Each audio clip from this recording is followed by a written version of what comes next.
අද අපි ගෙන එන්නේ මැලේසියා ටුවර් එකේ දෙවනි වීඩියෝ එක. දැන් මම ඉන්නේ කැමරන් හයිලන්ඩ්ස් වල බස් ස්ටේෂන් එකේ.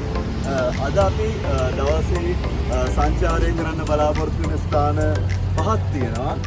මේ කැමරන් හයිලන්ඩ් කියන මේ අපේ ලොකේෂන් එකේ ඉඳලා වැඩි දුරක් නෑ. මේ අවටම තමයි මේ තියෙන්නේ ලොකේෂන් පහ. එකක් තමයි කැමරන් වැලි. අනිත් එක කැමරන් වල තියෙන ටෙම්පල් එකක්. ඒ වගේම තමයි බෝහට් ටී සෙන්ටර් එකක් තියෙනවා. ඊටත් අමතරව ස්ට්‍රෝබෙරි ෆාම් එකක් තියෙනවා. මොසි ෆොරස්ට් එකක් තියෙනවා. මේ කියන ස්ථාන පහේ අපි දැන් අද සංචාරය කරන්න බලාපොරොත්තු වෙනවා. මගෙත් එක්ක ඉන්නවා අපේ ෆැමිලි එකේ සහ මගේ යාළුවෝ මිත්‍රයෝ. ඒ කට්ටියත් එක්ක අපි ගිහිල්ලා බලමු කොහොමද මේ කැමරන් වල තියෙන අසුර. ටුවර් එකේ යන්න හදන්නේ මේ ලෑන්ඩ් රෝවර් එකේ ඩිෆෙන්ඩර් එකේ. ඉතින් මම හිතනවා මේකත් අපිට වෙනම අත්දැකීමක් වෙයි. මේ මගේ ටීම් එකේ කට්ටියත් එක්ක අපි මේ ඩිෆෙන්ඩර් එකට මේ නැගලා ඉන්නේ, නගින්න හදන්නේ.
දැන් බෝහා ටී ෆැක්ටරි එකට යන ගමන් තමයි ඉන්නේ. මගෙත් එක්ක ඉන්නවා අපිට ටුවර් ගයිඩ් කරන්න අර්වින්.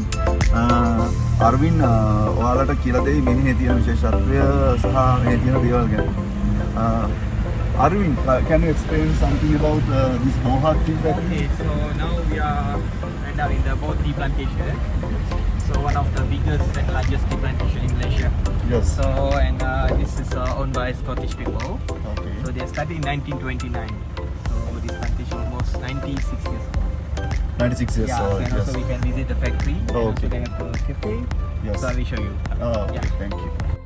අපිට මේ ටී ෆැක්ටරි එකට මේ යන ගමන ගැන විස්තර කියලා දෙන්න අපිට එකතු වෙන අපේ යාළුවෙක් තමයි මේ ඔබ දකින්නේ. ඉතින් මෙයා අපිට විස්තර කියලා දෙයි ඉදිරියේදී මේ ටී ෆැක්ටරි එකේ තියෙන තොරතුරු ගැන. අපි බලමු එයාගෙන් අහලා මොන වගේ දේවල්ද මේ ටී ෆැක්ටරි එක ගැන අපිට දැනගන්න පුළුවන් වෙන්නේ කියලා.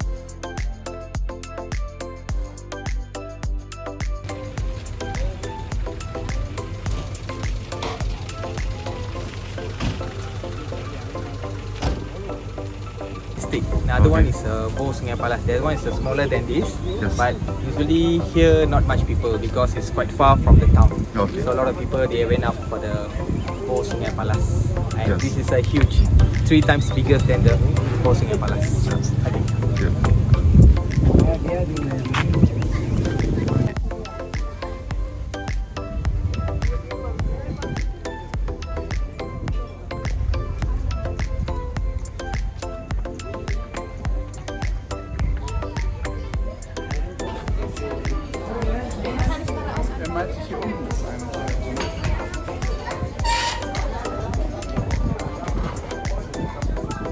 අපි දැන් ඉන්නේ බෝහා ටී සෙන්ටර් එකේ.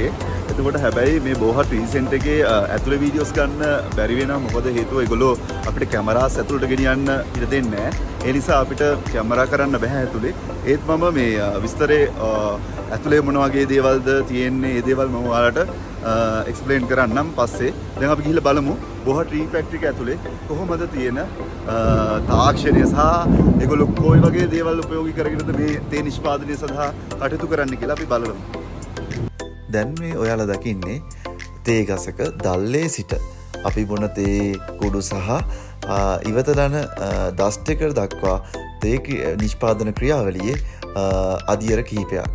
දැන් ඔයාලට පේනවා වගේ තමයි මේ දස්ට් එක ඒ වගේම අපි බොන තේවල වර්ග ප්‍රභේදයන්ට බෙදලා තියෙනවා. ඒ කියන්නේ තේ ගසක තේ දල්ලේ සිට වර්ග ප්‍රභේද තමයි මේ ඔබ දැක්ක අපිට දක්වන්න ලැබුණේ අන්තරානුසාරයෙන් මෙම ගෙනන ලද තේ දළු කුඩු කර නිෂ්පාදනය කරන ආකාරය. ඉදිරියේදීත් අපි මේ වගේ ලස්සන ලොකේෂන් එකකින් හමු වෙන තෙක් හැමෝම මගේ channel එක subscribe කරලා එකතු වෙන්න. මේ වගේ වීඩියෝ රසකින් නැවතත් හමු වෙමු.